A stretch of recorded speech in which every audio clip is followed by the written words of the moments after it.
আমার নাম পারুল। বয়স ৩০ বছর। এটা আমার জীবনের এক করুণ কাহিনী যা শুনলে আপনার চোখেও জল চলে আসবে। বাংলোতে আমার মালকিনের বিশেষ চাকরানী আমি। আমার ২ সন্তান, এক ছেলে এবং এক মেয়ে, কিন্তু আমার মালকিন যেখানে আমি গত ৬ বছর ধরে কাজ করছি তার কোনো সন্তান নেই। অথচ মালকিনের বিয়ে হয়েছে ৭ বছর। এই ৭ বছরে তিনি অনেক চেষ্টা করেছেন, সেরা ডাক্তার, সাধু বাবা, তান্ত্রিক বাবা, না জানি কার কার কাছে সমস্যা নিয়ে গিয়েছিলেন, কিন্তু এখনও তার সন্তান হয়নি। সম্ভবত সন্তান তার কপালে ছিল না। আমি মালকিনকে খুব ভালোবাসতাম।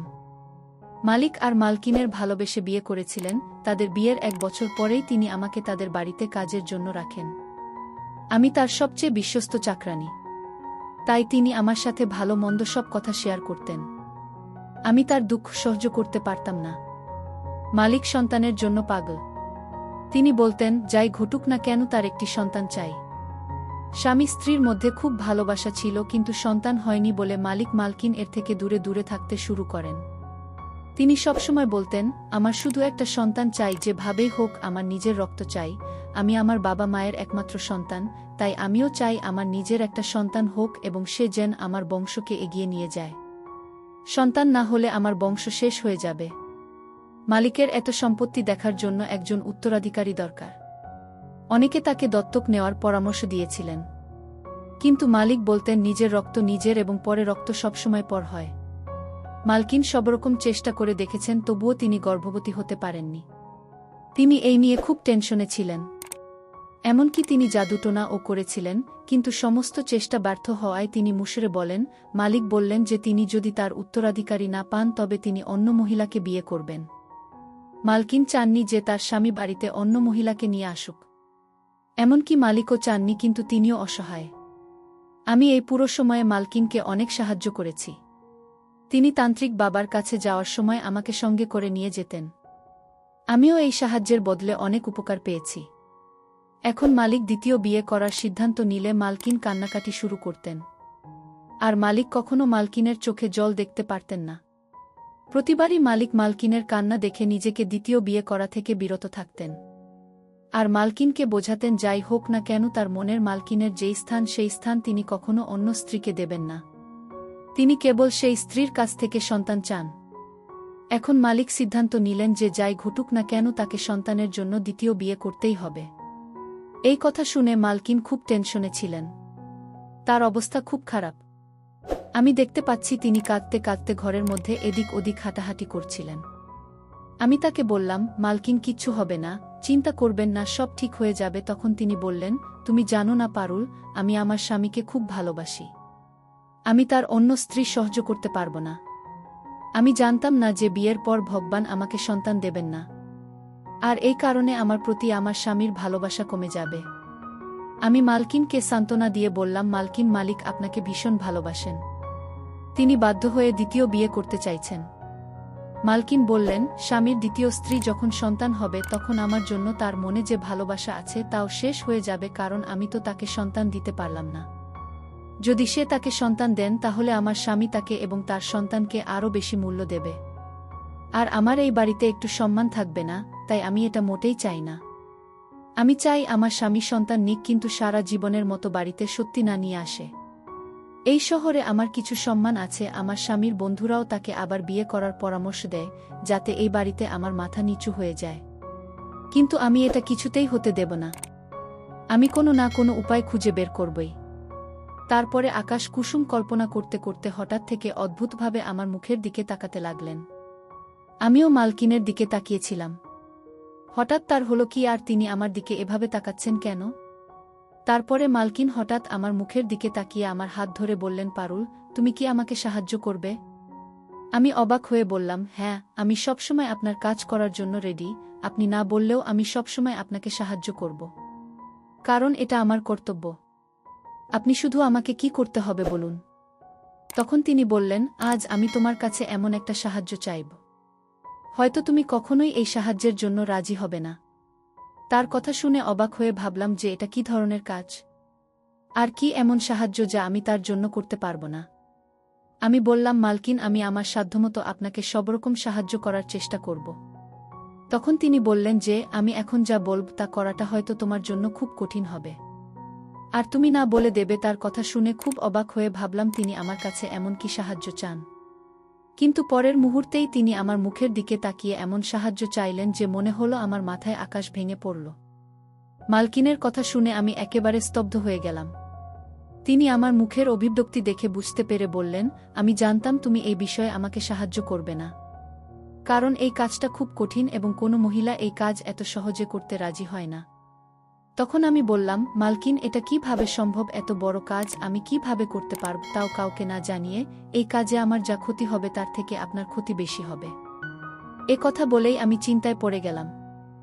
আমাকে চিন্তিত দেখে মালকিন বললেন, তুমি যদি আমাকে সাহায্য করো তাহলে এর জন্য তোমাকে অনেক টাকা দেব। তোমাকে এই কাজের বিনিময়ে আমি তোমাকে পুরো 1 কোটি টাকা দেব। 1 কোটি টাকার কথা শুনে আমার হুঁশ উড়ে গেল। জীবনে কখনো এত টাকা দেখিনি। কোটি টাকা আমার চোখের সামনে ভাসতে লাগল।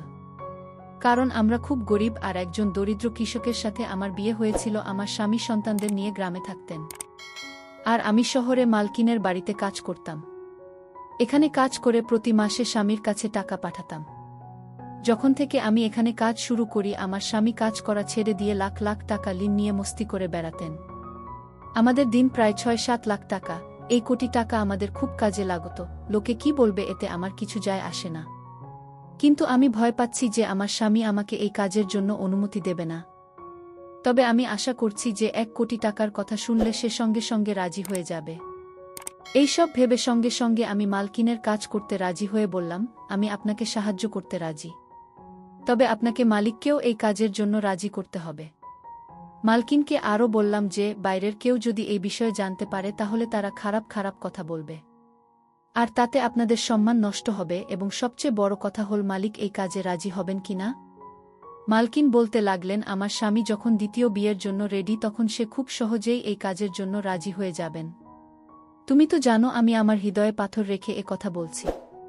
আমি বললাম, মালকিন, আপনি একবার মালিকের সাথে কথা বলুন, এটা একটা বড় এবং ঝুঁকিপূর্ণ কাজ।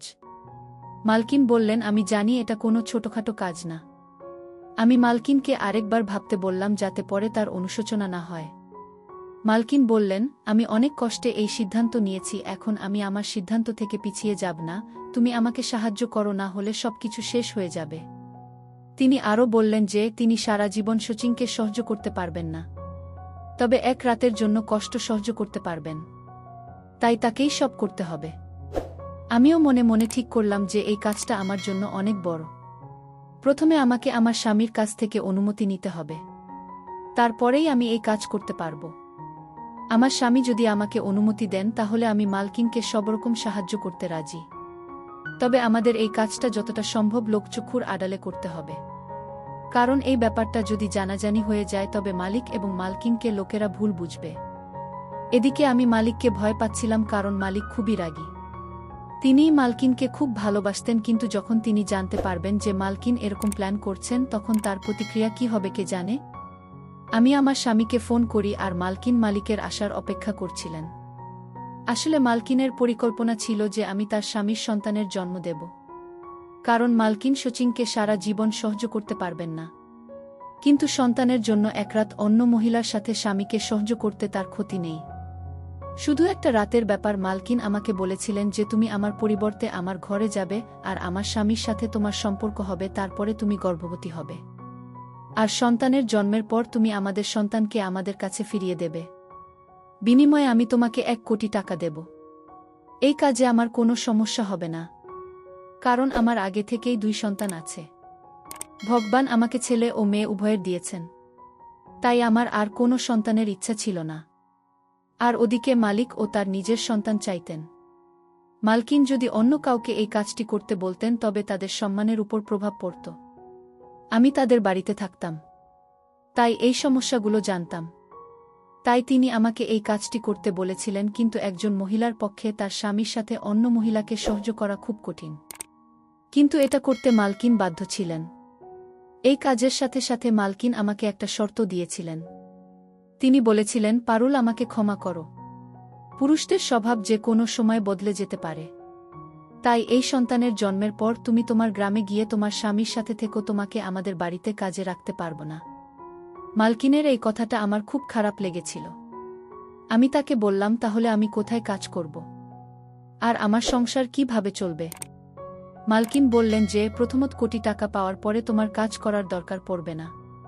দ্বিতীয়ত, তুমি যদি কোনো সমস্যায় পড়ো তবে তোমার কাছে আমার নম্বর আছে, তুমি আমাকে কল করবে, তোমার যা টাকা লাগবে আমি তোমাকে দেব। কারণ আমি তোমার কাছে সারা জীবন ঋণী, তাই তোমাকে সাহায্য করতে থাকব। মালকিনের এই কথা শুনে আমি খুব খুশি হয়েছিলাম এবং আমার স্বামীকে ফোন করে সব খুলে বললাম। প্রথমে আমার স্বামীও এতে রাগ করল, কারণ ও একজন পুরুষ। আর কোনো পুরুষ তার স্ত্রীকে অন্য পুরুষের হাতে সঁপে দিতে পারে না, কিন্তু আমার স্বামী লোভী মানুষ, তাই 1 কোটি টাকার কথা শুনে সঙ্গে সঙ্গে রাজি হয়ে যায়। সে বলেছিল যে তার কোনো আপত্তি নেই। আমি যখন মালকিনকে বললাম যে আমার স্বামী রাজি, তখন মালকিন খুশি হয়ে আমাকে বললেন যে তার স্বামী ও রাজি হয়ে গেছে। প্রথম এসেও কিছুটা রাগ দেখাচ্ছিল, কিন্তু তার একটা সন্তান চাই, তাও নিজের রক্তের, তাই তিনিও এই কাজের জন্য রাজি হয়ে যান। রাত নামার সাথে সাথেই মালকিন আমাকে মালিকের ঘরে পাঠিয়ে দিল। আজ আমি মালকিনের চোখে জল দেখলাম। মাঝে মাঝে একজন নারী এতটাই অসহায় হয়ে পড়ে যে তার যা করার কথা না তাই তাকে বাধ্য হয়ে করতে হয়। আজ মালকিনকে আমার খুব অসহায় মনে হচ্ছিল। তিনি আমাকে জড়িয়ে ধরে বললেন, আমাকে নিরাশ করো না। যে উদ্দেশ্য নিয়ে তোমাকে পাঠাচ্ছি, ভগবান যেন আমার সেই ইচ্ছা পূরণ করেন, যাতে আমাদের সন্তানের অভাব পূরণ হয় এবং আমার স্বামীও যেন আবার বিয়ের কথা না বলে। আমি মালিকের ঘরে গেলাম। আর মালকিন ঘুমের ওষুধ খেয়ে নিজের ঘরে ঘুমাতে গেলেন। সেই রাতটা বোধহয় মালকিনের জন্য খুব কষ্টের রাত ছিল। সবকিছু আমাদের পরিকল্পনা মতোই হয়েছিল। আমাদের বেশি অপেক্ষা করতে হয়নি। খুব তাড়াতাড়ি আমার স্বাস্থ্য আগের থেকে খারাপ হতে শুরু করে। মালকিন আমাকে শহরের সেরা ডাক্তারের কাছে নিয়ে গেল। ডাক্তার আমাকে সুসংবাদ শোনালেন। মালিক এবং মালকিনের খুশির সীমা রইল না। মালিক তার সমস্ত আত্মীয়দের মধ্যে খবর ছড়িয়ে দিলেন যে তার বউ প্রেগনেন্ট। কারণ তারা কাউকে জানাতে চাননি যে সন্তানটি তার বউয়ের গর্ভ থেকে নয়, আমার গর্ভ থেকে জন্ম নেবে। মালিকের সকল আত্মীয় স্বজন ও খুব খুশি। এখন মালিক মালকিন দুজনেই স্বস্তির নিঃশ্বাস ফেললেন, কারণ এখন তাদের এত বছরের ইচ্ছা পূরণ হতে চলেছে। মালিকের খুশি রেখে আমি ক্ষণিকের জন্য নার্ভাস ফিল করতাম। প্রথমে ভেবেছিলাম সব ঠিক হয়ে যাবে, কিন্তু কেন জানি না দিন যতই যাচ্ছে ততই আমার নার্ভাসনেস বাড়ছে। আমি খুব টেনশনে থাকতাম এবং মালিক এবং মালকিন তাদের সন্তানের আগমনের স্বপ্ন দেখছিলেন। স্বামী স্ত্রী দুজনেই আমার খুব যত্ন নিচ্ছিলেন। মালকিন আমার এত যত্ন নিচ্ছিলেন যেন আমি এই বাড়ির মালকিন আর তিনি আমার চাকর। কিন্তু আমাদের জন্য একটা নতুন সমস্যার সৃষ্টি হল। যখন আত্মীয়রা জানতে পারেন যে মালকিন অন্তঃসত্ত্বা, তখন অনেকে তাকে দেখতে আসেন। তারা মালকিনতে নানা ধরনের প্রশ্ন করেন। মালকিন গর্ভবতী না, তাই তার কাছে প্রতিটি প্রশ্নের উত্তর ছিল না। তিনি বিভ্রান্ত হয়ে পড়েন। এতে বিরক্ত হয়ে মালিক বললেন যে আমাদের এখানে থাকা ঠিক হবে না, কারণ এখানে কেউ না কেউ আসতেই থাকবে, আর মালকিনের প্রেগন্যান্সির কথা কেউ বিশ্বাস করতে পারছে না। মালিক বললেন এমনটা যেন না হয়, কেউ যেন বুঝতে না পারে যে কিছু গড়বড় আছে। অনেক অতিথি আসার কারণে মালকিন এবং আমি দুজনেই সমস্যায় পড়েছিলাম, কারণ তাদের সামনে মালকিনকে আরাম করতে হতো আর আমাকে বাড়ির সমস্ত কাজ করতে হতো। তাই আমি মালকিনকে পরামর্শ দিলাম যে আমাদের অন্য কোনো শহরে থাকতে হবে, একমাত্র সেখানেই আমরা শান্তিতে থাকতে পারব। মালিক ও তার আত্মীয়দের বলবেন যে মালকিন তার বাবার বাড়িতে আছে, ফলে কেউ সেখানে আসবে না এবং আমরা আরামে সেখানে পুরো সময় কাটাতে পারব। মালিকেরও আমার এই আইডিয়া পছন্দ হয় এবং মালিক আমাকে এবং মালকিনকে অন্য শহরে নিয়ে যান। সেখানে আমাদের দেখাশোনা করার জন্য একজন প্রহরী এবং একজন দাসী পাঠিয়েছেন। এখানে আসার পর মালকিন আমার খুব যত্ন নেন। মালকিন খুব ভালো এবং দয়ালু মহিলা। আমি ভাবতাম মালকিন এত ভালো, তবুও তার সাথে এমন কেন হল? সত্যিই কি ভালো মানুষের সাথে ভালো কিছু হয় না? আমার অদ্ভুত অদ্ভুত চিন্তার মধ্যে দিন কাটতে লাগল। এখন তো বাচ্চা পেটে লাথি মারতে শুরু করেছে। প্রথমবার যখন সে আমার পেটে নাড়াচাড়া শুরু করে, তখন একটা অদ্ভুত অনুভূতি অনুভব হল। মাঝরাতে হঠাৎ আমার ঘুম ভেঙে গেলে আমি উঠে বসলাম আর পেটে হাত বোলানোর সময় অনুভব করলাম যে আমার সন্তান আমাকে ডাকছে। সে আমাকে বলছে, মা, আমি তোমার সন্তান, আমাকে অন্য কাউকে দিও না। আমি আমাকে তোমার কাছেই রাখো। এই একই রকম স্বপ্ন প্রতিদিন দেখতে লাগলাম। খুব বেশি জেগে থাকার কারণে চোখের নিচে কালো স্পট পড়ে গেল আর আমি দুর্বল বোধ করতে লাগলাম। ধীরে ধীরে আমার মন পরিবর্তন হচ্ছে বুঝতে পারছি, কারণ এখন প্রতি রাতে আমার সাথে একই ঘটনা ঘটছে। এখন শুধু আমার মনে হয় মনের সাথে সাথে আমার উদ্দেশ্য পরিবর্তন হতে শুরু করেছে। আমি খুব টেনশনে। এখন কোটি টাকাও আমার কাছে অকেজো বলে মনে হচ্ছে। আগে মনে হতো যে দুটি সন্তান হওয়ার পরে আর সন্তান চাই না। টাকাই আমার কাছে গুরুত্বপূর্ণ, কিন্তু এখন আমার ধারণা ভুল প্রমাণিত হল। সন্তান প্রথম হোক বা শেষ, যে আমার সে আমারই। মালকিন আমার অবস্থা সন্দেহ করে একদিন মালিকের কাছে উদ্বিগ্ন হয়ে বলেছিলেন, সুযোগ পেয়ে মিতার উদ্দেশ্য বদলে না যায়। মালিক বলেছিলেন, এটা হতেই পারে না, ওর উদ্দেশ্য কখনোই বদলাবে না। যেহেতু আগে থেকেই সন্তান আছে, এখন অর্থের প্রয়োজন সন্তানের নয়। মালকিন আমাকে বারবার জিজ্ঞেস করতেন যে কেন আমি এত চুপচাপ থাকি। মালিক প্রতি সপ্তাহে আমার জন্য প্রচুর ফলের রস এবং প্রয়োজনীয় সব জিনিসপত্র নিয়ে আসতেন। প্রতি মাসে নামকরা ডাক্তারের কাছে আমার চেকআপ হতো। তারপরে সেই দিন এলো যখন ডাক্তার আমাকে ডেলিভারির ডেট দিলেন। এই কথাটা মালকিন সঙ্গে সঙ্গে মালিককে জানালে তিনি খুব খুশি হয়ে গেলেন। মালিক আমার চিকিৎসার জন্য মালকিনকে অনেক টাকা দিয়ে বললেন কোনো কিছুর অভাব যেন না হয়। এদিকে আমার মন দূর করতে লাগল। আমি সন্তানের জন্য চিন্তিত। রাতের বেলা মালকিন আমাকে বললেন, কালকে সকাল 10টার দিকে আমাকে হাসপাতালে ভর্তি হতে হবে, কারণ কালকে আমার ডেলিভারি ডেট। কথা শুনে আমি মনে মনে ভয় পেতে লাগলাম।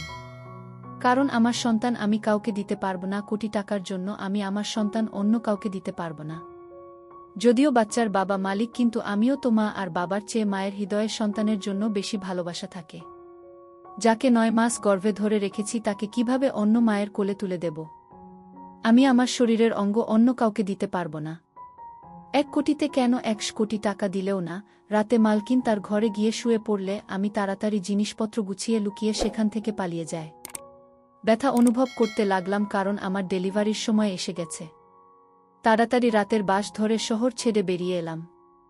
মনে হচ্ছিল বেশিক্ষণ সহ্য করতে পারব না। আমি কখনোই অপারেশন করিনি, কারণ আমার 2 সন্তান স্বাভাবিকভাবেই জন্মেছিল। আমি মালিক এবং মালকিনকে ঠকিয়ে সেখান থেকে পালিয়ে এসেছি, কারণ আমি আমার সন্তানকে অন্য কাউকে দিতে পারব না। মালিক ও মালকিনের অবস্থা কি হবে তা আমি ভাবতেও চাইনি। আমি শুধু এটা নিয়ে টেনশনে ছিলাম যে আমার সন্তানকে বাঁচানোর দায়িত্ব আমার। প্রায় 6 ঘন্টা পরে আমি আমার গ্রামে পৌঁছালাম। এখন আমার প্রচণ্ড ব্যথা শুরু হয়েছে। আমি আমার বাড়িতেও যাইনি, কারণ আমার স্বামী 1 কোটি টাকার আশায় বসে আছে। তার বাজারে অনেক দিন না জানে এই 9 মাসে সে 1 কোটি টাকা নিয়ে কি কি স্বপ্ন দেখেছে। আমি যদি তার কাছে যাই তবে আমি নিশ্চিত সে আমাকে মালকিনের কাছে নিয়ে গিয়ে তার কাছ থেকে সমস্ত টাকা বুঝে নেবেন। আমার স্বামী খুব লোভী মানুষ। তার এমন লোভ যে টাকার লোভে নিজের স্ত্রীকে অন্য পুরুষের সাথে সহ্য করতে পারে। সে স্ত্রী সন্তানের চেয়েও টাকাকে বেশি ভালোবাসত। আমি গ্রামের দায় মালতীর কাছে গেলাম। আমার বাকি সন্তানও এই মালতীর হাতেই জন্মেছে। আমি মালতীর বাড়িতে গিয়ে দরজা ঠেলে ভিতরে ঢুকলাম। আমি রাত 2টায় মালিকের বাড়ি থেকে রওনা দিয়েছিলাম, আর এখন সকাল 8টা বাজে। তাই আমাকে দেখে খুব অবাক হয়ে বলতে লাগলেন, এবার তুমি প্রথম থেকে আমার কাছে আসোনি, আর তোমার ছেলে মেয়েরাও অনেক বড় হয়ে গেছে। তুমি অনেক বছর পরে সন্তানের কথা ভাবলে। হয়তো এটাই ঈশ্বরের ইচ্ছা। এই বলে আমি চুপ হয়ে গেলাম। তিনি আমার সাথে আরও কথা বলতে চাইছিলেন, কিন্তু আমি তাকে বললাম, কথা বলার সময় নেই। আমার প্রসবের সময় হয়ে এসেছে, তাই আমি আপনার কাছে এসেছি। আমি আমার সন্তানকে নিরাপদ ও সুস্থ চাই। দয়া করে তাড়াতাড়ি করুন। আমার ভয় ছিল মালিকের লোকেরা এখানে এসে আমার সন্তানকে আমার কাছ থেকে নিয়ে যেতে পারেন। আরও ভয় ছিল যে আমার স্বামী লোভী, হয়তো সন্তানটিকে মালিকের হাতে দিয়ে দেবেন। তাই আমি বাড়িতে ফিরতেও পারব না। ভয় আর টেনশনের কারণে আমার খুব খারাপ লাগছিল। মাঝরাতে ওদের বাড়ি থেকে পালিয়ে যাওয়ার পর মালিক ও মালকিনের কী অবস্থা হবে তা ভাবিনি। সবাই আমাকে খুঁজতে চেষ্টা করবে, তারপর দুজনে দুজনের সাথে কি করবেন জানি না। যাই হোক, এখন আমার ডেলিভারি মালতী করছিলেন। প্রায় 1 ঘন্টার পরিশ্রমের পর আমার সন্তান এই পৃথিবীতে এলো। আমার খুশির সীমা রইল না। আমি ঠিক করলাম যে আমি আমার সন্তানকে নিয়ে এখান থেকে সম্পূর্ণ অদৃশ্য হয়ে যাব, যাতে কেউ আমার সম্পর্কে কিছুই জানতে না পারে। আমি আমার সন্তানকে মালিক এবং মালকিনকে কিছুতেই দেব না। আমি এটাও ভাবিনি যে যারা সারা জীবন আমার উপকার করেছেন, যারা আমাকে খেতে দিয়েছেন, পরার জন্য কাপড় দিয়েছেন এবং থাকার জন্য জায়গা দিয়েছেন, তাদের দুজনের সন্তানের স্বপ্ন হঠাৎ তাদের চোখের সামনে থেকে ছিনিয়ে নিলাম। 9 মাস ধরে দুজনকে এত বড় প্রতিশ্রুতি দিয়েছিলাম, কিন্তু যখন সেই প্রতিশ্রুতি পূরণের সময় এলো আমি তাদের বোকা বানিয়ে চলে এলাম।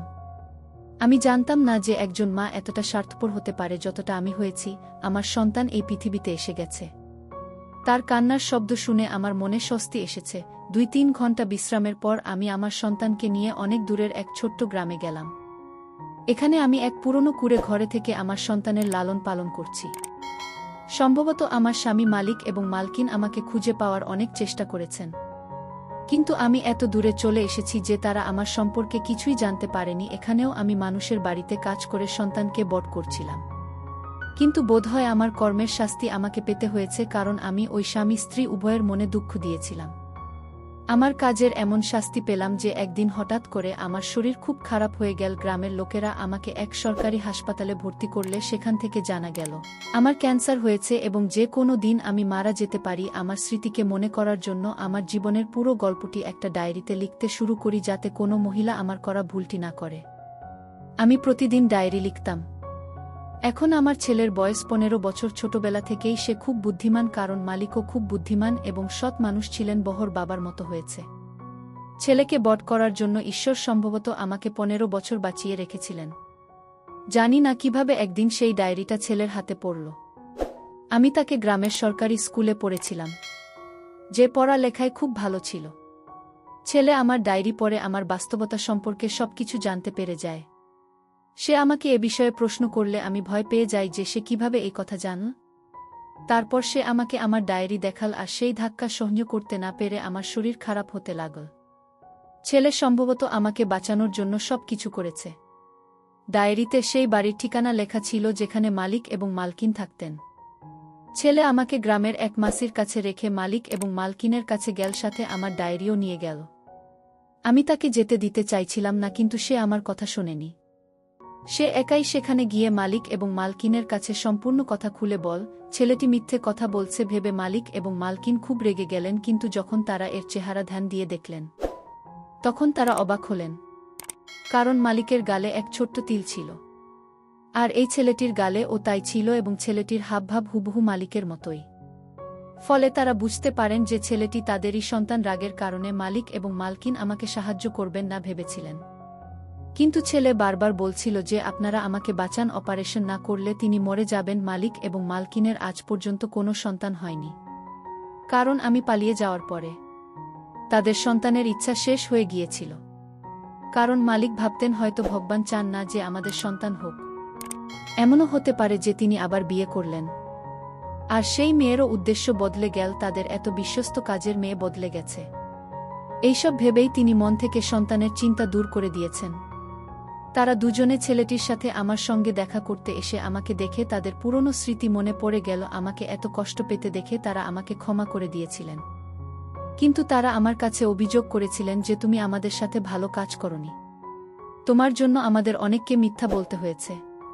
তুমি যখন পালিয়ে গেলে তখন আমরা বলতে বাধ্য হয়েছিলাম যে জন্মের সময় আমাদের সন্তান হাসপাতাল থেকে চুরি হয়ে গেছে, তার আর খোঁজ পাওয়া যায়নি। আমরা কি জানতাম যে 15 বছর পরে আমরা আমাদের ছেলেকে এভাবে দেখতে পাব। আমি হাত জোড় করে মালিক এবং মালকিনের কাছে ক্ষমা চাইলে তারা দুজনেই আমাকে ক্ষমা করে দিয়েছিলেন, এবং তারা আমাকে শহরে নিয়ে সেখানে একটা ভালো হাসপাতালে আমার অপারেশন করান। ভগবান হয়তো আমাকে আবার জীবনদান দিয়েছিলেন। আমার অপরাধ অনেক বড় ছিল, যার কারণে মৃত্যুও কম ছিল, কিন্তু আমার ছেলের প্রার্থনা ও পরিশ্রমের ফলে এই যাত্রায় আমি রক্ষা পেয়েছি। আমার অন্য সন্তানেরাও জানতে পেরেছে যে আমি 15 বছর কোথায় লুকিয়েছিলাম। আমার স্বামী 10 বছর আগে একটা দুর্ঘটনায় মারা গিয়েছে, এবং আমার সন্তানেরা আমাকে খোঁজার অনেক চেষ্টা করেছিল। আমি আমার সন্তানদেরকেও কষ্ট দিয়েছি। আমি আমার 2 সন্তানকে রেখে চলে গিয়েছিলাম। এখন আমার 3 সন্তান বড় হয়েছে। এদিকে মালিকের ছেলের বয়সও 15 বছর হয়ে গেছে। আমি ছেলেকে মালিক এবং মালকিনের হাতে তুলে দিলাম, কিন্তু আমার ছেলে আমাকে মা বলতো, সে সব কিছু জানত। আমি তাকে বললাম, বাবা, আমার ভুল সংশোধন করে নিতে হবে। আমি আর এই স্বামী স্ত্রীর সাথে অন্যায় করতে পারবো না। তাদের কারণেই আমার জীবন রক্ষা পেয়েছে। আমি তোর সাথে দেখা করতে আসব, কিন্তু তোর বাবা মালিক এখন আমি গ্রামে আমার সন্তানদের কাছে দিলাম এবং তাদের ছেলেকে মালিক এবং মালকিনের কাছে ফিরিয়ে দিলাম। ওদিকে তারা তাদের সন্তানকে পেয়ে খুশি, আর এদিকে আমি গ্রামে আমার সন্তানদের নিয়ে খুশি। মালিক এবং মালকিন এত বছর পরেও তাদের প্রতিশ্রুতি দেখেছিলেন, এবং তাদের ছেলে ফেরত দেওয়ার কারণে তারা আমাকে 1 কোটি টাকা দেন।